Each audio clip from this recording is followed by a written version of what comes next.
Shalom. ప్రార్థన.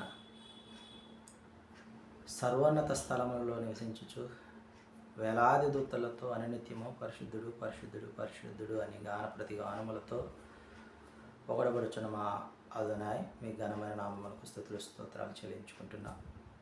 ఈ ఉదయకాల సమయంలో నీ వాక్యమును మా పాదములకు దీపముగా చేసుకుంటున్న విధానం బట్టి తండ్రి, ఆ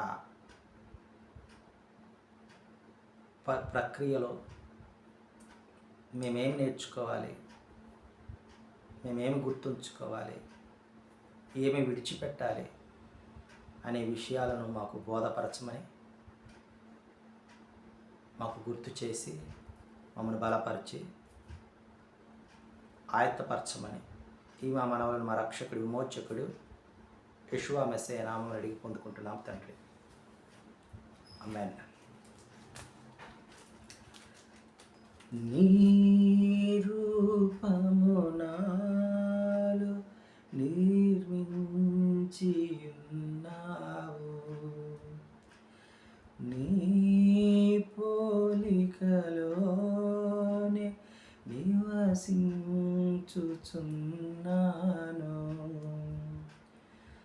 నీ రూపము నాలో నిర్మించి ఉన్నావు, నీ పోలికలోనే నివసించుచున్నాను. నీవు నన్ను ఎన్నుకొంటివి, నీ కొరకే నీ కృపలో. నీవు నన్ను ఎన్నుకొంటివి, నీ కొరకే నీ కృపలో.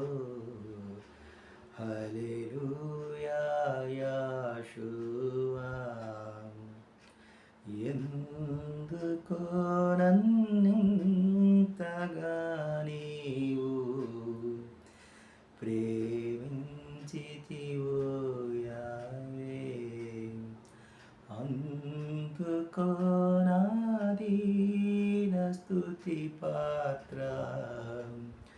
హల్లెలూయా యెషువా, హల్లెలూయా యెషువా. రెండవ రాజుల గ్రంథము 18వ అధ్యాయం మనం ధ్యానించుకుంటూ ఉన్నాం. ఇజ్రాయేలు రాజు అయిన ఏలా కుమారుడు హోషేయ ఏలుబడిలో 3వ సంవత్సరమందు అహజు కుమారుడైన హిజ్కియా యోధా వారిని యెరూషలేములో 20 సంవత్సరాల పాటు పరిపాలన చేసినట్లుగా ఈ అధ్యాయం మనం గమనించగలం. అయితే హిజ్కియా ఎలోహిం వారి దృష్టిలో నీతిమంతుడిగా ఉన్నట్లుగా మనము ఈ అధ్యాయం గమనించగలం. నీతిమంతుడిగా ఉండటము అని అంటే అదోనే వారి దృష్టిలో ఇతను చేసినటువంటి పనులు ఏ విధంగా ఉన్నాయో చూద్దాం. ఉన్నత స్థలములను కొట్టివేసినట్లుగా చూస్తూ ఉన్నాం. ఇప్పుడున్న రాజులు ఎవరు కూడా ఉన్నత స్థలాలను కొట్టివేసినట్లుగా చూడలేదు. హిజ్కియా మాత్రము ఉన్నత స్థలాలను కొట్టివేసి విగ్రహములను పడగొట్టి దేవతా స్తంభములను పడగొట్టి మోషే చేసినట్టు ఇత్తడి సర్పమును కూడా విరగొట్టాడు. చిన్న భిన్నములు చేసినట్లుగా చూస్తూ ఉన్నాం. మోషే వారు ఏర్పాటు చేశారు కదా, అక్కడ ఇత్తడి సర్పమును ఏర్పాటు చేసినప్పుడు అక్కడ ఏం జరిగిందండి? విషము పాము వారిని కరిచినప్పటికీ ఆ ఇనుప ఇత్తడి సర్పమును తేరి చూడగా ఆ విషము విరిగి అయిపోయినట్లుగా చూస్తూ ఉన్నాము. ఆ విష పాము కరిచినా కానీ వారికి ఏమీ ప్రాణాపాయం లేకుండా అప్పుడు ఏర్పాటు చేసినటువంటి ఎత్తడి సర్పమును, మోషే గారు ఏర్పాటు చేసిన ఎత్తడి సర్పాన్ని హిజ్కియా కాలంలో హిజ్కియా చిన్న భిన్నములుగా దానిని విరగగొట్టినట్లుగా చూస్తూ ఉన్నాం. అంత మాత్రమే కాదు, మోషేకు ఆజ్ఞాపించినటువంటి అదోనయ్య వారు మోషేకు ఆజ్ఞాపించినటువంటి ప్రతి ఒక్క ఆజ్ఞను హిజ్కియా పాటించినట్లుగా గైకొన్నట్లుగా మనము ఈ అధ్యాయంలో చూస్తూ ఉన్నాం. అందుకని అదోనయ్య వారు హిజ్కియాకు తోడుగా ఉండెను.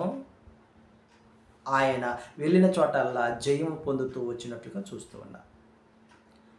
అష్షూరు రాజు మీద తిరగబడి ఫిలిస్తీయులను ఓడించినట్లుగా కూడా చూస్తూ ఉన్నాం. జయం పొందుకున్నాడు. ఎందుకనేనంటే అదోనయ్య వారికి ఇష్టలుగా ఉంటే విజయం మన వెంటే ఉంటుంది. కాబట్టి ప్రియ సహోదరి సహోదరులారా, పాస్టర్ మన్నలను కాదు, సంఘం మన్నలను కాదు, మనము పొందుకోవలసినది అదోనయ్య వారి మన్నలను, అదోనయ్య వారి దయను, అదోనయ్య వారి కృపను మనం పొందుకున్న గలమని, అందుకు ప్రయత్నిద్దామని మరి కొన్ని మాటలు అదోనయ్య వారు మన వినికిడి ఫలింపచేయునుగాక. ఆమేన్.